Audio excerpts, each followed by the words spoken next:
Hey guys, this is the last and end video of this exercise. तो देखो ये हमारा जो क्वेश्चन है, क्वेश्चन नंबर 6, इसमें क्या है, एक cottage industry produces a certain number of pottery articles in a day. एक कॉटेज इंडस्ट्री है, वो पॉटरी आर्टिकल्स को प्रोड्यूस कर रही है कुछ नंबर्स में, ठीक है।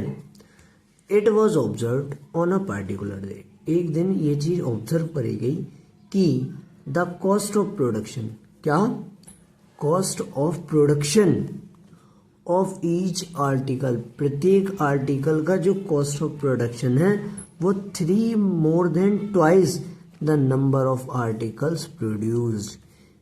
मतलब कि इसका मतलब समझो, किसी दिन एक आर्टिकल की कॉस्ट क्या है, जितना भी पूरे दिन में आर्टिकल बिक रहे हैं उनकी संख्या का दुगने का 3 ज़्यादा, यानी कि मान लो x नंबर आर्टिकल बिक रहे हैं, ठीक है। चलो नंबर ये बाद में लेते हैं, हम पहले नंबर लेते हैं। मान लो पूरे दिन में 10 आर्टिकल बिके, तो जो एक की कॉस्ट होगी ना, पूरे दिन में 10 बिके, एक की जो कॉस्ट होगी वो क्वेश्चन कह रहा है ट्वाइस प्लस 3, यानी कि ट्वाइस मतलब 20 प्लस 3 यानी कि 23। अगर पूरे दिन में 10 आर्टिकल बिक रहे हैं तो एक की कॉस्ट 23 हो गई। ये चीज उन्होंने ऑब्जर्व करी, ठीक है। अब आगे क्या कहा है, if the cost of production on that day, अगर उस दिन कॉस्ट ऑफ प्रोडक्शन 90 थी तो हमें नंबर ऑफ आर्टिकल्स बताना है। अब हमें क्या है, हमें कॉस्ट दे दी, यानी हमें 23 दे दिया है, ठीक है। अब हमें बताना है कि नंबर ऑफ आर्टिकल और कॉस्ट क्या है। 23 बता दिया और हमें ये दोनों चीज़ बतानी है, इसमें हमें उल्टा पूछा है। अब हम क्या कर लेंगे, इसमें लेट करेंगे। क्या लेट करेंगे, cost of production of each day, ये वाली लाइन पे आओ, 3 more than twice the number of article produce. तो हम लेट भी इसी को करेंगे, किसको, नंबर ऑफ आर्टिकल्स प्रोड्यूस्ड जो हुए हैं।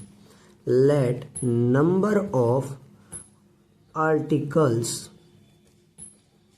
Produced be x. मान लो उन्होंने एक्स जो है नंबर ऑफ आर्टिकल्स प्रोड्यूस करे हैं। अब इसके अकॉर्डिंग जो हमारा कॉस्ट ऑफ प्रोडक्शन हो जाएगा वो हो जाएगा cost of production equal to twice 2x plus 3, ठीक है। अब ये सब हमें रुपए में गिवन है तो RS लगाते चलना, ठीक है। कॉस्ट जो है रुपीज में गिवन है, ठीक है।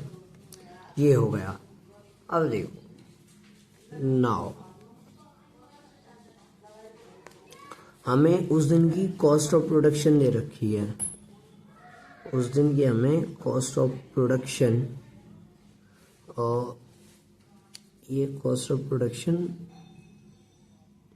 1 आर्टिकल, यहाँ 1 आर्टिकल लिख लो, 1 आर्टिकल कॉस्ट ऑफ प्रोडक्शन, मतलब एक आर्टिकल की गिवन है ये, ठीक है। एक आर्टिकल की जो कॉस्ट ऑफ प्रोडक्शन है वो 2x प्लस 3 है। अब cost of production of that day, पूरे दिन की जो गिवन है हमें वो गिवन है 90। कितनी गिवन है, 90। अब देखो, मान लो कोई टॉफ़ी 2 रुपये की एक है, ठीक है, पूरे दिन में 20 रुपये आए। तो आपको कैसे पता पड़ा, आपने 10 की मल्टीप्लाई करी ना, पूरे दिन में 20 आए यानी कि 10 की मल्टीप्लाई हुई। एक सेकंड मैं दोबारा समझाता हूँ। कोई 2 रुपये की टॉफ़ी है, 10 बिकी, जब भी 20 रुपये आए, ठीक है। ऐसे ही एक नंबर ऑफ आर्टिकल और एक की मल्टीप्लाई, इसमें 10 टॉफ़ी थी, 10 टॉफ़ी थी, एक का प्राइस था, दोनों की मल्टीप्लाई कर दी तो टोटल आ गया।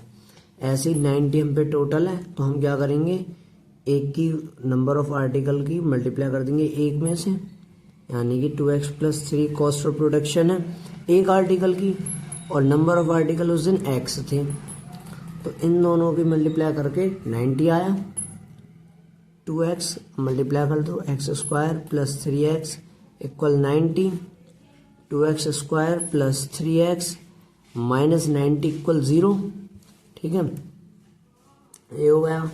बस इस क्वाड्रेटिक इक्वेशन बन गई, कर लो सॉल्व। अब इसके आगे 90 का मल्टीप्लाई करो 2 में तो 180 हो जाएगा। अब 180 के फैक्टर्स कर लो, 180 इंटू 1, 2 इंटू 90।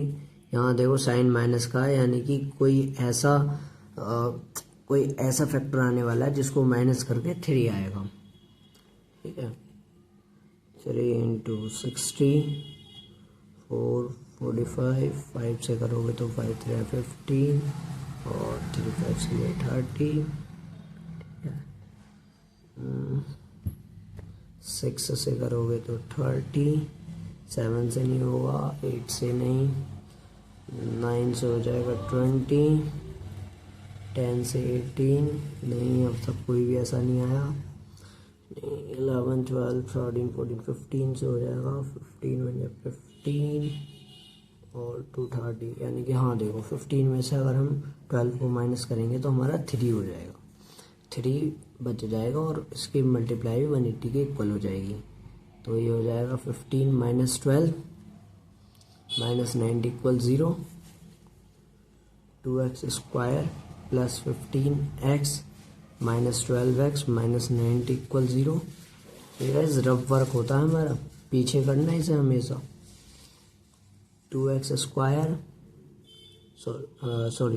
सॉरी यहाँ कॉमन हो जाएगा x, तो 2x प्लस 15 माइनस 4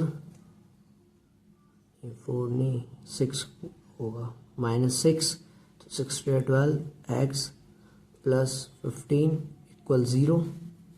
ठीक है, तो 2x प्लस 15 यहाँ कॉमन हो गया, x माइनस 6 इक्वल 0 हो गया। देन 2x प्लस 15 इक्वल 0, यानी कि x इक्वल टू माइनस 15/2 हो जाएगा। ठीक है, and x minus 6 equal 0, x equal to 6। देखो प्रोडक्शन हुआ है तो कॉमन सी बात है पॉजिटिव होगा, किसी भी चीज़ का प्रोडक्शन हुआ है तो वो पॉजिटिव होगा, तो इसलिए हम -15/2 को तो कंसिडर्ड करेंगे नहीं। किसको करेंगे? 6 को कंसिडर्ड करेंगे। Since production will always positive value, so 6 is considered। जब 6 कंसिडर्ड होगा तो उसके according hence number of articles, जो नंबर ऑफ आर्टिकल्स हो जाएंगे वो इक्वल टू 6 हो जाएंगे, और जो कॉस्ट होगी ईच आर्टिकल की, cost of each article equal to क्या हो जाएगा 2x प्लस 3, यानी कि 2 इंटू 6 प्लस 3 12 प्लस 3 यानी कि 15 रुपये। आई होप आपको ये क्वेश्चन भी समझ में आएगा और ये आपकी एक्सरसाइज का एंड था। थैंक यू सो मच, अब मिलते हैं नेक्स्ट एक्सरसाइज में। Thank you.